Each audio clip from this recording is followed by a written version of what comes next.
Salve, salve, ouvintes, internautas e telespectadores. Está começando mais um Radar Paulista na TV. Às segundas-feiras aqui, sempre por volta das 14h30, a gente traz aí informações, notícias e também um assunto para a gente aprofundar, você também levar essas informações aí para sua comunidade, para a família, enfim, discutir entre vocês aí também e trazer também as suas dúvidas, suas sugestões aqui para o Radar Paulista. Então, lembrando que nós entramos também pela Rádio Trianon AM 740 em São Paulo, pela Rádio Universal de Santos 810 kHz e pelo site www.radiotrianon.com.br, além, é claro, aqui da nossa BCC TV. Nosso assunto aqui hoje, daqui a pouco nós vamos tratar desse tema, o que muda com as novas regras da ANS para os planos de saúde. Recentemente, a Agência Nacional de Saúde anunciou mudanças em algumas regras de contratação dos planos de saúde. As novidades só passarão a valer em junho deste ano, 2019, já que as operadoras têm 180 dias para se adaptar. E vai falar conosco daqui a pouquinho sobre esse tema o advogado Alexandre Jubran, que é especialista em direito de saúde e defesa do consumidor.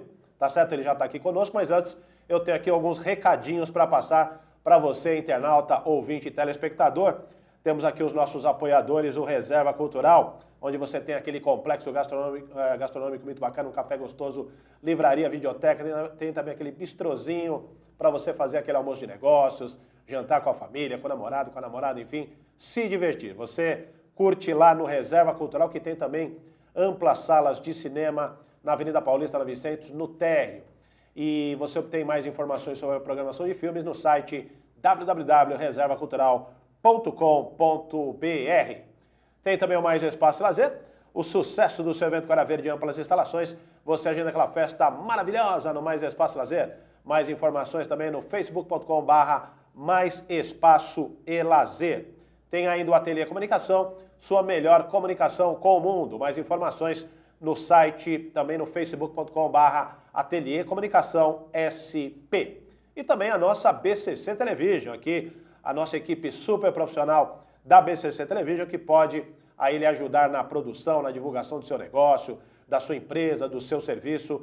E você obtém informações também no site bcctelevision.com. Vem aqui fazer também seu programa, fazer sua reportagem, divulgar o seu negócio. Tá aí o telefone 36419876 para quem está aí também acompanhando pelo rádio, pela internet e pelas nossas redes sociais. Tá certo? Dados os recados, vamos então tratar do tema aqui hoje, o que muda com as novas regras da ANS para os planos de saúde. Para conversar sobre esse assunto, está aqui o advogado Alexandre Jubran, especialista em direito da saúde e defesa do consumidor. Muito boa tarde e muito boa noite também, porque o programa entra à noite também. Doutor Alexandre, obrigado pela sua participação. Eu que agradeço o convite, é um prazer estar aqui para tratar de um assunto que eu acredito seja do interesse de grande parte dos brasileiros que são beneficiários de planos de saúde. Sem dúvida, e vai ajudar bastante mesmo a gente entender também o que muda com essas novas regras. Aí eu aproveito este momento, este início aqui de bate-papo, doutor Alexandre, justamente para saber, na sua opinião, quais são aí as principais mudanças que estão incluídas nessas novas regras? Olha, as principais questões abordadas agora, no final do ano de 2018, dizem respeito, em especial, aos reajustes para planos individuais e familiares, reajustes anuais, e o aumento da possibilidade da portabilidade dos planos de saúde sem a necessidade de cumprimento de novos prazos de carência. Certo. São duas resoluções, que foram trazidas pela ANS que vão trazer alguns grandes benefícios para todos os beneficiários de planos. Uhum. Começar tratando pela questão dos reajustes, o que acontecia até então, até hoje. As pessoas que são beneficiárias de planos individuais e familiares, geralmente planos mais antigos, uma vez que hoje em dia não tem mais comercialização dessa modalidade de planos, elas tinham os seus limites, os seus tetos de reajustes anuais de acordo com índices que eram divulgados pela ANS. Uhum. Ocorre que esses índices, a gente tinha pouca ou nenhuma transparência sobre os cálculos que eram realizados. Certo. O que ensejou, no ano de 2018, a propositura de uma ação civil pública para tentar obstar a aplicação desse reajuste no ano passado, que foi de 10%. Certo.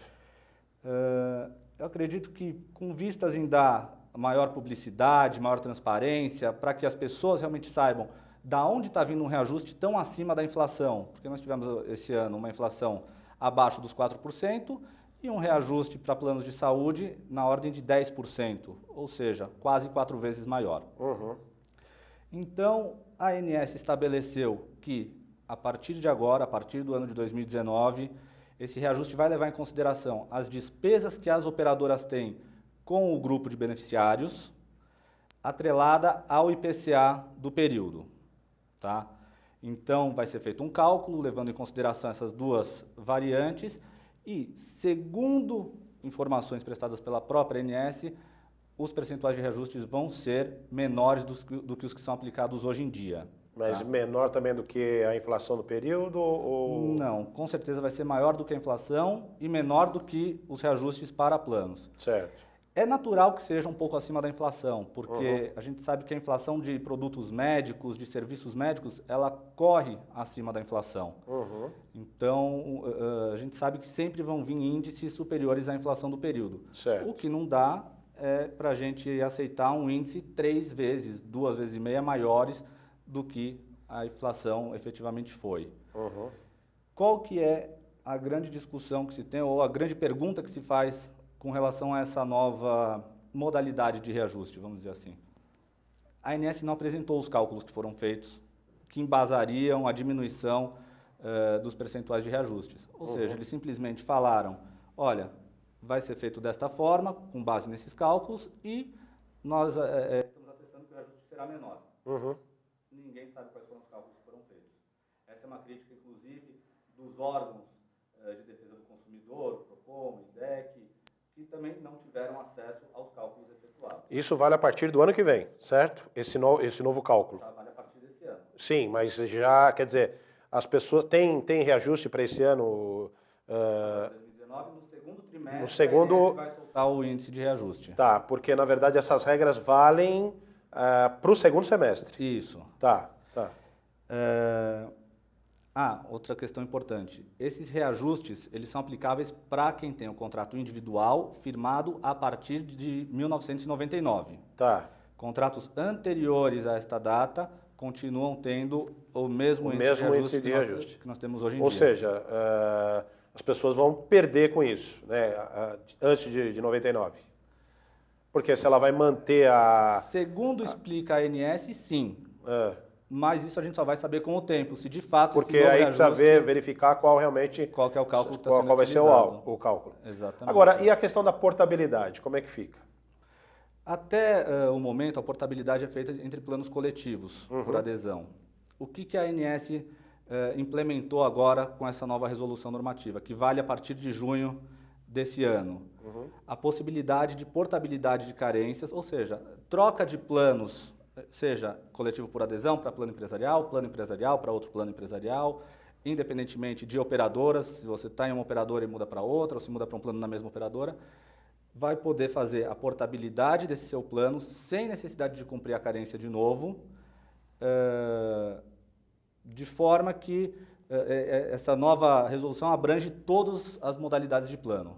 Quer dizer, as pessoas podem transitar dentro desses planos sem que elas percam as suas garantias de carência e tudo mais. Isso, sem que tenham que cumprir novos períodos de carência. Tá. Que era um grande problema que existia até agora. Porque a pessoa já cumpriu a carência no seu plano de origem. Vai para outro plano, não faria o menor sentido cumprir novamente essa carência. Certo.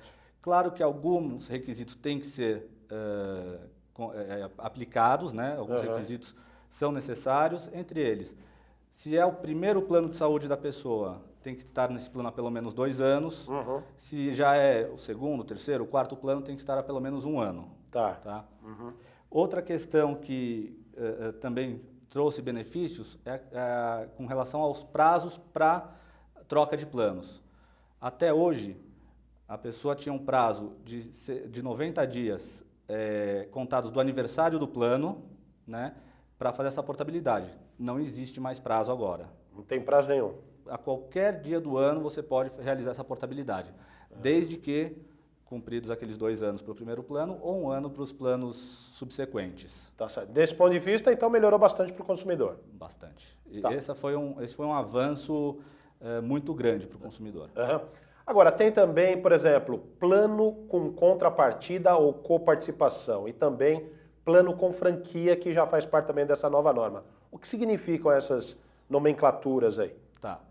A gente tem hoje 3 modalidades de planos diferentes. Aqueles planos que eu chamo de regulares, que a pessoa simplesmente utiliza e não precisa despender nada além dos prêmios mensais. Ela paga a sua mensalidade e usa usufrui lá de toda a de estrutura. toda a sua rede credenciada ou reembolso na forma que foi contratado. Certo. Os planos com coparticipação são aqueles planos em que cada procedimento que vai ser feito, cada consulta que vai ser feita, tem um custo para o beneficiário. Esse custo é estabelecido contratualmente, vai ser 10%, vai ser 5%, vai ser 30%. E sempre que eu precisar passar em consulta ou for fazer uma cirurgia, vai ter a necessidade do pagamento dessa coparticipação. Tá? O plano com franquia também tem um custo para o beneficiário, mas não é um custo para cada procedimento ilimitado. É como se fosse uma franquia de um seguro de automóvel. Então, eu vou realizar um procedimento cirúrgico que custa milhares de reais, a minha franquia ela vai ter um teto. Não vai ser uma porcentagem, vai ter um teto. Então, se o cirurgia custar 20 mil, por exemplo, e o teto da minha franquia é R$1.000, eu pago R$1.000, o que passa disso a operadora paga. Entendi. Tá? Eles são... Por que existe a coparticipação ou o plano com franquia? A intenção disso é baratear o prêmio do plano. Tá? Então, o que se aplica nessa questão é um plano que custaria X reais, vai ser X reais menos uma boa porcentagem em razão dessa utilização, que também acaba inibindo a utilização indevida do plano. A pessoa que não precisa de nada e simplesmente vai lá utilizar porque está à disposição. E na sua opinião, é viável isso para o consumidor? Porque, por exemplo, esse plano com contrapartida, ele tem algum limite de valor? Então a pessoa paga o plano e paga também, vamos dizer, o atendimento de um especialista. Como é que funciona? Gostaria que você desse um exemplo, por exemplo. É assim, a pessoa paga, por exemplo, R$100, né, vamos colocar assim, de um plano. Aí ela vai fazer um procedimento, uma cirurgia. Né? Como é que funciona? Ela tem que pagar os 100 e mais a cirurgia? Não, ela tem que pagar um valor, esse valor nunca vai poder ultrapassar o valor dos prêmios dela. Então, por exemplo, R$100, ela não pode ultrapassar os R$100? Não, não pode ultrapassar. Isso no plano com contrapartida? Exatamente. Tá, e no plano com franquia? Também. Mesma Também coisa? Tem limitação e não pode ultrapassar. O mesmo valor? O mesmo valor do plano. O mesmo valor do plano. O valor do plano é sempre o limite para isso. Tá. Mas só que no caso da franquia, como o senhor disse, tem uma porcentagem estabelecida. Na coparticipação tem uma porcentagem estabelecida e na franquia tem um teto estabelecido. Tem um teto também. Isso, por procedimento. Tá, e neste caso o senhor acredita que tanto um como o outro acabem de alguma maneira reduzindo os valores dos planos e favorecem aí também uma economia? Acreditar, eu não acredito. É o que se diz para vender esse plano. Por que eu não acho que isso vai trazer grandes benefícios para os beneficiários, para os usuários de planos de saúde? A mesma questão, aí aplicando por analogia, da cobrança de bagagens para viagens aéreas. O que se dizia é, nós vamos cobrar bagagem, mas vai baratear muito o custo da passagem. Não barateou o custo da passagem. O que a gente vai ver em verdade na questão dos planos de saúde vai ser implementado a franquia e a coparticipação e no momento vão continuar vendendo os planos normais. Daqui a algum tempo, eu acredito que eles vão excluir os planos normais e vão passar a utilizar só esses outros planos, com essa colaboração, com esse pagamento do beneficiário, que é exatamente o que aconteceu com os planos individuais. O plano individual, ele tem benefícios, ele tem proteções legais que os planos empresariais e coletivos por adesão não têm. Quais, por exemplo? A limitação do índice de reajuste pela ANS. Os planos empresariais, por exemplo, não têm isso, nem os coletivos por adesão. As operadoras ou administradoras de planos de saúde simplesmente informam o valor que vai ser, o índice que vai ser aplicado no ano corrente para os prêmios dos beneficiários. Para ter uma ideia na discrepância, planos individuais esse ano foi 10%, planos coletivos por adesão, em média 20%. Olha só, Então, diferença enorme aí, é o dobro, né? É o dobro. E hoje, se você tentar contratar um plano individual, não existe no mercado. Tá? Além disso, a impossibilidade no plano individual do cancelamento unilateral pela operadora. A operadora só pode cancelar um plano em caso de inadimplemento ou fraude. Certo. Os planos empresariais, eles já vêm com cláusula contratual, com possibilidade de rescisão unilateral pela operadora. Mas sem qualquer desmotivada e com um aviso prévio de 60 dias. É claro que, judicialmente, a gente consegue reformar essas rescisões indevidas com bastante frequência.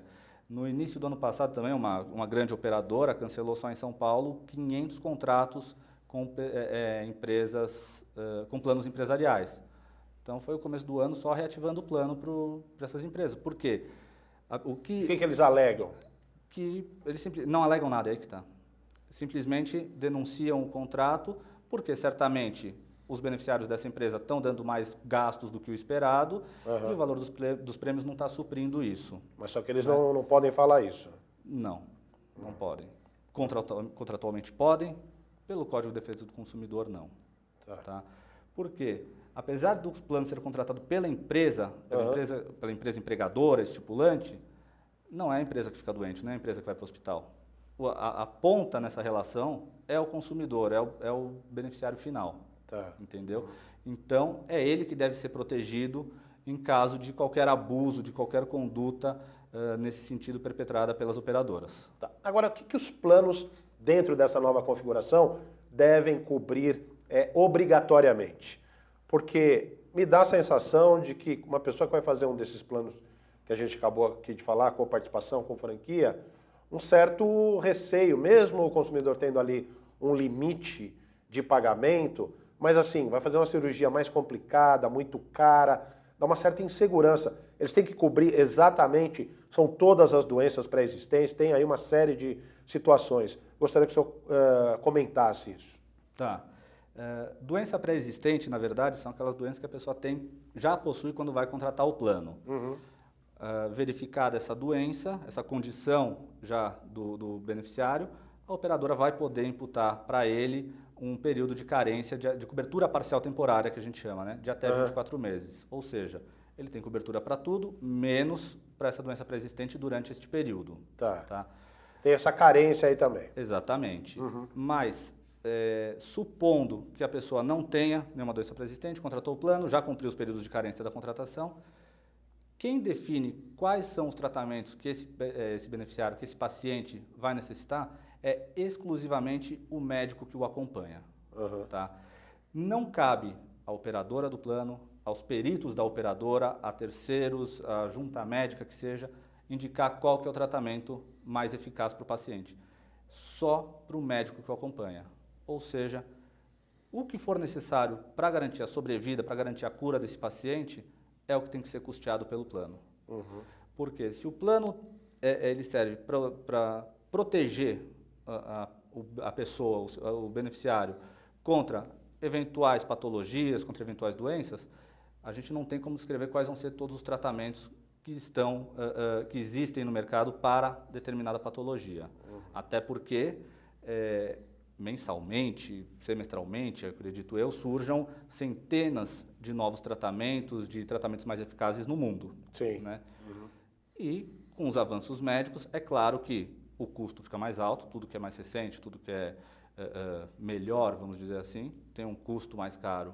Mas isso não exime a operadora da sua obrigação de custear o tratamento do seu paciente. Agora, doutor Alexandre, a gente já pegou vários casos, né, de pessoas que muitas vezes não conseguem ser atendidas em algumas dessas questões, às vezes de algum exame que ela precisa fazer, um exame mais caro, ou mesmo uma cirurgia, porque as pessoas se protegem desses planos que, como o senhor acabou de dizer aqui, muitas vezes interrompem os contratos de maneira intempestiva, sem que seja dada aí uma oportunidade dos consumidores se defenderem.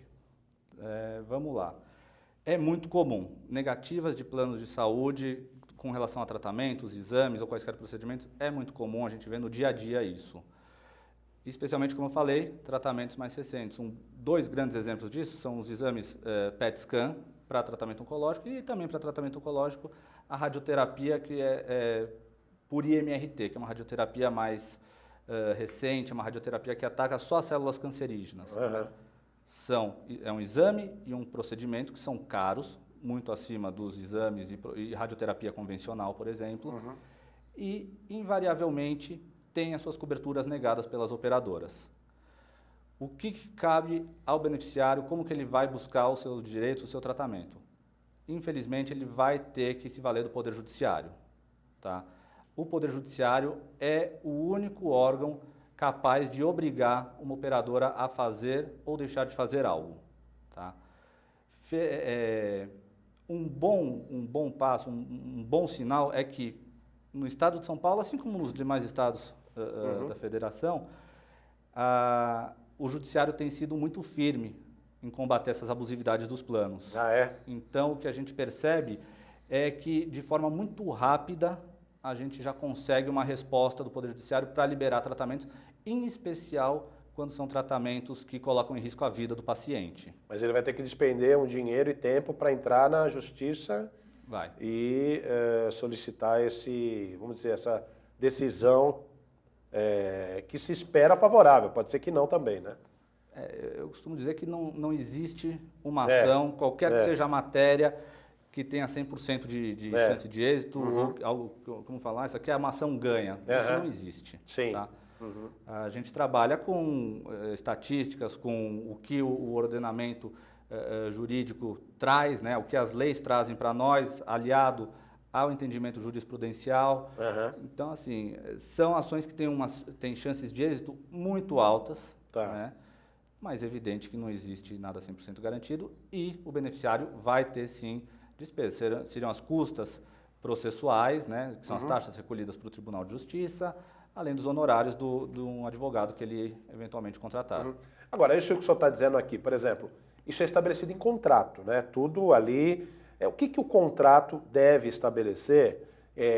Claro que aqui nós vamos falar tem minúcias e minúcias, mas assim, de uma maneira geral, o que o contrato deve estabelecer que o consumidor deve ficar atento? Olha, o que o contrato deve estabelecer, e 99% deles, pelo menos aqueles firmados a partir de 99, já estabelecem, é que seriam custeados todos os procedimentos que estão incluídos no rol da ANS. O rol de procedimentos da ANS é uma relação de procedimentos mínimos de cobertura obrigatória. Certo. Tá? Só que esse é um rol muito defasado. Ele é atualizado a cada 2 anos, em média, e são incluídos 10 a 20 procedimentos nesse rol. Como eu disse agora há pouco, centenas de procedimentos surgem a cada mês, a cada ano, então o rol a gente vê que não se atualiza de acordo com as evoluções científicas, com a evolução médica. Nem mesmo no que se refere a medicamentos, por exemplo. Hoje nós temos medicamentos tem medicamento que cura hepatite C. Tem medicamentos para tratamento oncológico que, assim, trazem uma chance de sobrevida e até mesmo a cura do paciente absurdamente altas as chances. Nada disso está previsto no rol da ANS. O próprio PET scan, que é um exame que é utilizado para diagnóstico de, olha, se não são todos, são quase todos os tipos de câncer, pelo menos grande parte deles, está no rol da ANS para 4 ou 5 procedimentos, para 4 ou 5 tipos de câncer. Ou seja, a ANS não está fazendo o papel dela no sentido de regular, porque o papel dela é uma reguladora dos serviços dos planos de saúde, né, que são oferecidos à população. Não está fazendo o papel dela. Não está. E isso eu vejo de reclamações de inúmeros dos meus clientes que, antes de tentarem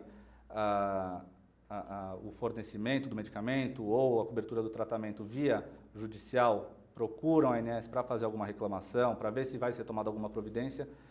Nunca é tomada, são raras as oportunidades. Tá certo. Nós vamos continuar esse bate-papo aqui com o Dr. Alexandre, e é importantíssimo, como nós estamos vendo aqui no nosso bate-papo, em termos de esclarecimento, para você, consumidor, que hoje, inclusive, é muito difícil as pessoas não terem plano de saúde, porque a saúde pública no Brasil também não é lá essas coisas, a gente sabe as dificuldades e as pessoas acabam tendo seus planos de saúde. Então, continue aí que tem muito mais informação no segundo bloco aqui do Radar Paulista na TV. Até já.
Otimize seu tempo na cozinha.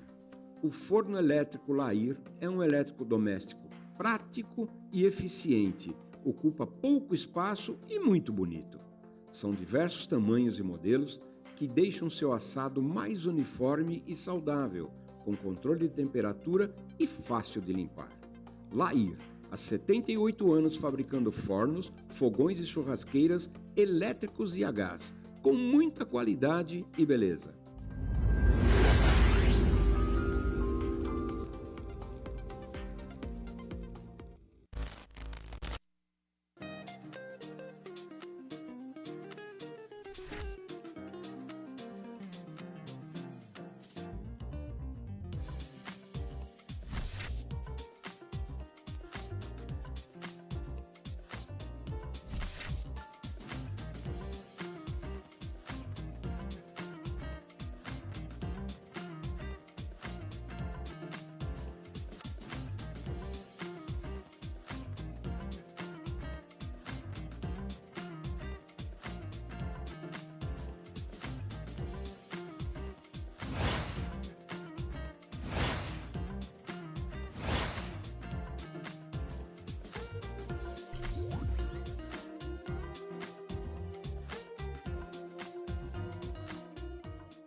Estamos hoje aqui no Radar Paulista na TV, né, falando sobre as novas regras dos planos de saúde, que foram aí também colocadas pela Agência Nacional de Saúde, a ANS, né, e nós estamos conversando aqui com o advogado Alexandre Jubran, que está nos ajudando a entender essas novas regras, entender também como funcionam os planos de saúde. As pessoas têm também uma série de reivindicações, muitas vezes, a serem feitas. a serem atendidas e que acabam tendo dificuldades, às vezes, durante a vigência de seus planos e também, muitas vezes, porque não observam aquelas letras pequenininhas dos contratos e, para isso, tem os advogados que fazem essa parte. Aí, falando em contrato, inclusive, doutor Alexandre, eu gostaria de perguntar para o senhor o seguinte: como ficam os contratos já firmados antes dessas novas regras? Tá. Os contratos firmados antes de 1999, quando entrou em vigência a Lei de Planos de Saúde, né, eles não vão ser afetados por essas novas regras. Certo. Tá? A não ser as pessoas que têm contratos anteriores e optaram por fazer a adaptação deste contrato à Lei 9656, que é a Lei de Planos de Saúde. Tá. Esses sim vão ser abarcados por essas novas regras, em especial no que diz respeito aos reajustes. Tá. Mesmo antes de 99? Mesmo antes de 99, caso seja um contrato adaptado, sim, vai se aplicar essas novas regras. Uhum. Eu não oriento quem não fez a adaptação a fazer, tá? Até porque a gente não sabe ainda está muito nebulosa essa questão, como eu falei. Foi dito pela ANS que os reajustes tendem a ser menores do que são aplicados hoje. Uhum. Mas a gente não tem nenhuma base de estudo, não temos base para comparação, não existe. Então é bom sempre ir com uma certa cautela, aguardar um pouco, ver o que vai acontecer. Uhum. Né? Ainda com relação a reajustes, é interessante que todos saibam que não existem só os reajustes anuais. Todos os contratos de planos de saúde têm também os reajustes por faixa etária. Ah, né? tem isso também. Exatamente. Que, para quem completa 59 anos hoje em dia e tem contratos novos, posteriores a 99, vai ter uma bela surpresa no aniversário. Uhum. São reajustes que variam de 80% até 130%, 150%. Uhum. Contratos anteriores a essa lei, aí já eram aplicados de uma forma distinta, né? Não tem essa limitação de reajustes aos 59 anos, então essas pessoas teriam reajustes aos 61, 66, 71 anos em diante. Uhum. Para esses beneficiários que têm reajustes no seu contrato após os 60 anos, eu recomendo sempre procurar algum especialista, porque geralmente são contratos que estão eivados de abusividade. Então são reajustes que não deveriam constar em contrato, não deveriam ocorrer para esses beneficiários. Então, em 90% dos casos a gente observa que existe essa abusividade e judicialmente consegue se reverter esse reajuste, baixar o valor do plano e inclusive pegar o valor pago a maior de forma retroativa até pelo menos os últimos 3 anos. O senhor disse que há, inclusive, decisões na Justiça que são ágeis nesse aspecto, né? Nessa questão também as decisões são mais rápidas? Ágeis. Elas são ágeis no sentido de não permitir a aplicação de reajustes da propositura de ação até o seu julgamento. Tá. Ou seja, eu venho sofrendo reajustes abusivos há 5 anos. Uhum. Propus a ação, eu continuaria sofrendo esse reajuste? Isso já vai ser barrado no início da ação. Tá. E ao final do processo, nós vamos verificar os reajustes que ficaram lá para trás, inclusive o ressarcimento de valores pagos indevidamente. Tá. Alguns anos atrás, nós até comentamos aqui a questão da Unimed, né? A Unimed paulistana, que deixou aí muitos clientes à deriva, vamos dizer assim. E aí eu pergunto para o senhor o seguinte, né? Às vezes a pessoa, com toda a boa fé do mundo, vai lá, fecha um contrato com uma operadora, acreditando que será super bem atendida e tal, e depois as coisas começam a minguar, o serviço você começa a perceber que já não tem médico, já não tem equipamento, você começa a sentir ali uma certa deficiência. A pergunta para o senhor é a seguinte: quais os cuidados que o consumidor deve ter na hora de contratar um plano de saúde? Em primeiro lugar, verificar se trata de uma empresa idônea, de uma empresa sólida, né? Porque o mercado de seguros em geral ou de planos de saúde é um mercado que, se a empresa não tiver um respaldo financeiro muito grande, certamente vai acontecer o que aconteceu com a Unimed paulistana, porque é uma área em que ela tem um risco muito alto. Eu posso contratar um plano, ficar 30 anos nele e não utilizar nenhuma vez, perdi dinheiro, mas eu estava ali com a minha cobertura. Ou eu posso contratar um plano, daqui a uma semana eu sou atropelado, preciso ficar um mês na UTI, pronto, já deu uma conta hospitalar de R$300 mil. É um risco tanto para o beneficiário, que pode pagar e não utilizar, quanto para a operadora, que pode ter que despender um valor muito maior do que arrecada com esses beneficiários. Claro que o valor dos prêmios, por exemplo, eles não são aplicados aleatoriamente. A operadora não cobra R$500, R$1.000 porque ela acha legal. Ela cobra porque foram feitos cálculos de acordo com análise de risco, com o grupo de beneficiários, mas nada disso é certo. Sempre pode ter uma variação para mais ou para menos para ambos os lados. Certo. Né? Então, procurar empresas sólidas, empresas grandes. Tenta dar uma pesquisada, o número de ações que essa empresa tem ações na justiça, né? Exatamente. Verifica também, pergunta para o próprio corretor ou para pessoas que tenham planos de saúde com essa empresa, como que é a vivência deles com essa empresa. Tudo que eu preciso ela paga, tudo que eu preciso eu tenho problemas para conseguir, eu tenho que mover ação atrás de ação para conseguir o meu tratamento. Tem que fazer uma consulta pormenorizada para não se arrepender lá na frente. O que vai ser, a partir de junho, um arrependimento que não vai durar tanto tempo, porque com a melhora, o aumento das possibilidades de portabilidade, a pessoa pode simplesmente migrar para outra operadora, sem necessidade de novos períodos de carência, e a partir dali deixar para trás algo que não lhe satisfez. E sempre procura um plano de saúde que caiba no seu bolso, porque a inadimplência é sim uma causa e um fator importante para o cancelamento pela operadora, tá? E que tem uma rede credenciada que supra as suas necessidades. São os dois pontos principais para serem analisados. Tá. No caso dessa portabilidade, as empresas cobram algum tipo de taxa?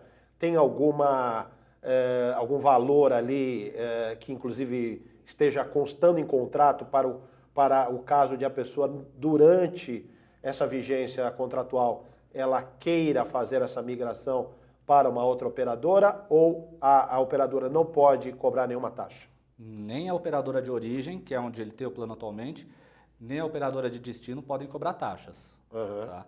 Ele simplesmente vai sair da operadora A, ir para a operadora B, e a partir dali se encerra a sua relação com essa primeira operadora e ele segue dali para frente. A única questão é, o plano para o qual ele vai na outra operadora tem que ser um plano compatível e equivalente ao que ele possuía. Tá? Isso em termos financeiros. Tá. Ele não pode sair de um plano de R$500 para um plano de R$5.000.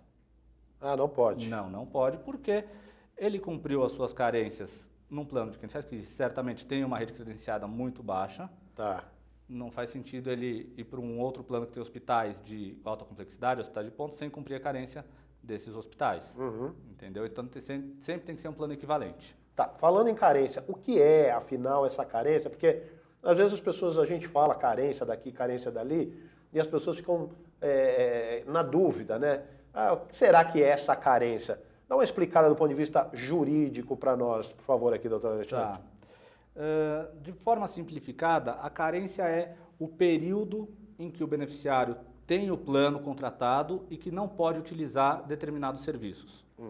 Então, existe carência para consultas, carência para exames, carência para procedimentos cirúrgicos de alta complexidade, carência para parto, por exemplo. Por que existem essas carências? Por que elas são legais? Por que elas são válidas? Para evitar também o que a gente chama aquele jeitinho brasileiro. Descobri que fiquei doente, vou contratar o plano, me tratar e já cancelo o plano na sequência. Tá. Isso levaria todo o sistema à falência. Né? Então, a carência nada mais é do que esse prazo em que você vai ter o plano e não vai poder utilizar determinados serviços. E cada plano tem uma determinada carência. Que tem as limitações legais. Eles podem botar dentro dos limites legais o prazo que eles quiserem. Nunca podem superar os limites legais, que são, para cada modalidade, para cada tratamento, tem um prazo definido em lei.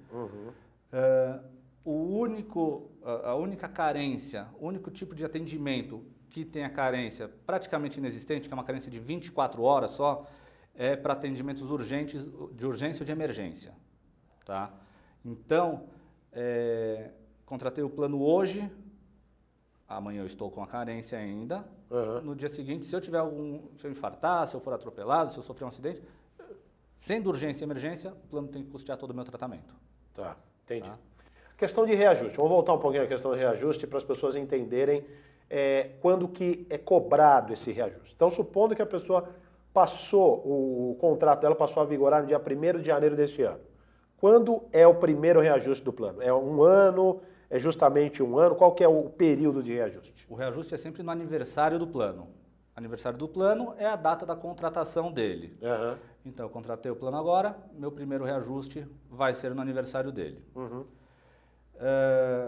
Planos coletivos por adesão, por exemplo, que são aqueles planos que a gente vai na administradora, ela tem uma série de operadoras que fornecem planos para ela e você contrata um deles.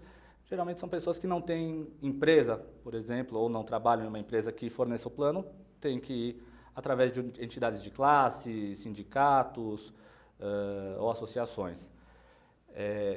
Geralmente, pelo menos na maior administradora que a gente tem hoje no Brasil, os aniversários são sempre em julho. Ah, tá. O que não quer dizer que, se eu contratei um plano em junho, em julho eu já posso ter um reajuste? Não. Eu tenho que ter pelo menos um ano de plano para que seja aplicado o primeiro reajuste no meu plano. Ah, entendi. Entendeu? E acompanhando essa data Do aniversário do plano. No aniversário do plano. Nesse caso, se eu estou contratando um plano coletivo, eu estou entrando em algo que já existe. Aham. Aí Então, o aniversário não é de quando eu contratei, é de quando esse plano surgiu. Entendi. E aí ela tem que acompanhar o aniversário do plano coletivo. Do plano coletivo. Tá certo. Então, são coisas importantes, né? No caso de a pessoa passar a fazer parte de um grupo que adquiriu um determinado plano. Sim. Né? Já vi muitos casos da pessoa contratar o plano, geralmente nessa grande administradora, Aham. em abril, em maio, e em julho já sofreu o primeiro reajuste. É. Isso é abusivo, isso é ilegal. Você não tem como ter um reajuste no seu plano com menos de um ano de utilização. Tá. Entendeu? Então, quem contratou o plano e verificou isso ocorrer, pode buscar ou o Poder Judiciário, ou mesmo o PROCON na sua cidade, para tentar resolver essa A situação. própria operadora não resolve. A própria... Não é do interesse dele, se eu estou cobrando a mais, a pessoa está pagando sem falar nada, tá ótimo. Vamos embora, né? Vamos embora. É.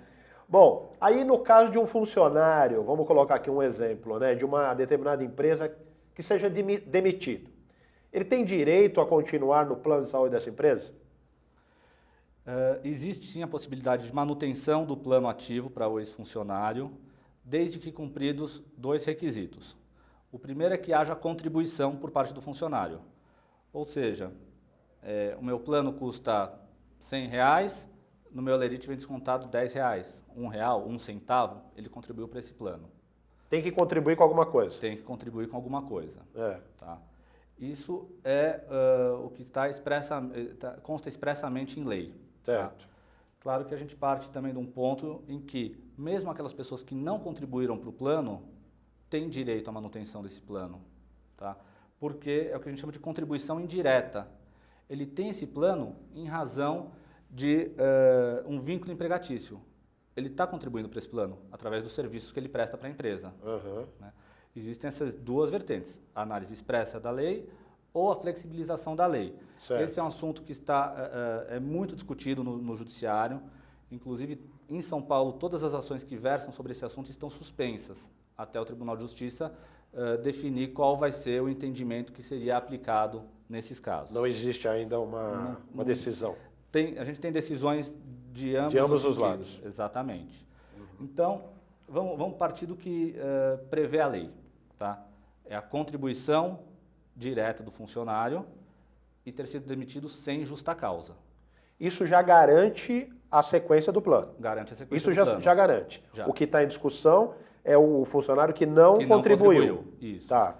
Então, esse funcionário que contribuía e foi demitido sem justa causa, Tá. lembrando, não vale nem para quem foi demitido por justa causa ou pediu demissão. Certo. Ser demitido sem justa causa, Aham. ele pode manter o plano pelo período de correspondente a 1/3 do seu período trabalhado. Ou seja, trabalhei por 3 anos, tenho direito a manter o plano por 1 ano. Trabalhei por 1 ano e meio, tenho direito a manter o plano por meio ano. E existe o mínimo e o máximo previsto em lei. O mínimo é 6 meses e o máximo são 2 anos.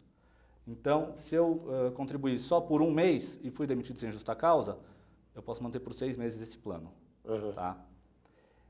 Isso são para os empregados demitidos sem justa causa, e o que vale para os aposentados. O aposentado que contribuir também para o plano em razão de vínculo empregatício, caso ele já tenha contribuído por mais de 10 anos, ele tem direito a manter esse plano por prazo indeterminado, ou seja, é vitalício. Olha só, é bom para o aposentado, né? É excelente, é excelente. Isso vale na nova regra ou já vale? Valia, isso já valia. Já valia. Já. Tá. E o aposentado que não trabalhou 10 anos, ele tem direito a manter por 1 ano para cada ano de contribuição. Trabalhou 9 anos, mantém 9 anos. Certo. Por que é sempre interessante manter o plano da sua ex-empregadora? Em especial se for uma grande empresa, porque eles têm um poder de barganha muito grande com as operadoras. Então eles conseguem um valor e condições muito melhores do que uma pequena empresa, do que até mesmo um plano individual teria. Então você paga muito menos por um plano melhor do que teria disponível no mercado por esse valor. Sem dúvida. Bom, doutor Alexandre, a gente infelizmente está encerrando o programa. Eu gostaria de, para encerrar, caso o senhor tenha mais alguma informação, acredito que a gente tenha dado aí uma boa repassada sobre tanto as novas regras como, de uma maneira geral, o que os planos de saúde podem oferecer e o que os consumidores podem fazer também para melhorar essa relação, porque às vezes tem que ir na justiça, né? Como o senhor disse, e às vezes a coisa é chata, mas tem que ir lá, porque senão as coisas não funcionam, né? E aí eu gostaria de deixar aqui esse tempo para as suas considerações finais com relação a tudo que a gente conversou aqui dentro do programa. Muito obrigado, quero agradecer novamente o convite, foi um prazer vir aqui bater um papo sobre esse assunto que eu gosto tanto.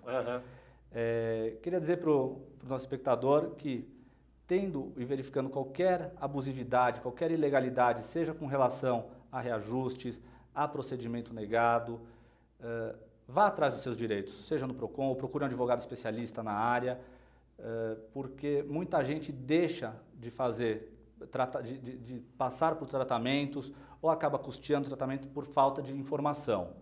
Verifica se você tem direito realmente, se a conduta do plano é adequada ou se não é. Certo. E, no mais, eu fico à disposição. Até porque o senhor também é advogado dessa área, tem um escritório que justamente também atua diretamente nisso. Exatamente. Então, as pessoas aí que tenham dificuldade podem conversar com o doutor Alexandre, buscar mais informações, né? O nome do escritório? Jubran e Galuzzi Advogados. Tá certo. Então, aí advogado doutor Alexandre Jubran, que a gente agradece demais pela presença, pelos esclarecimentos e conto com novas participações aqui em outros temas ligados à área. Tá bom, doutor Alexandre? Muito obrigado. A gente que agradece e agradece também a você, ouvinte, internauta, telespectador, que nos acompanhou em mais um Radar Paulista na TV, desejando aí uma excelente semana a todos e contando novamente com a sua audiência na segunda-feira. E lembrando também que todos os dias nós estamos também na Rádio Trianon, no Radar Paulista, das 18 às 19, levando notícias, entrevistas, informações, entrevistas para todos os nossos ouvintes e internautas, tá certo? Até lá, uma excelente semana a todos e até segunda-feira com mais um Radar Paulista na TV.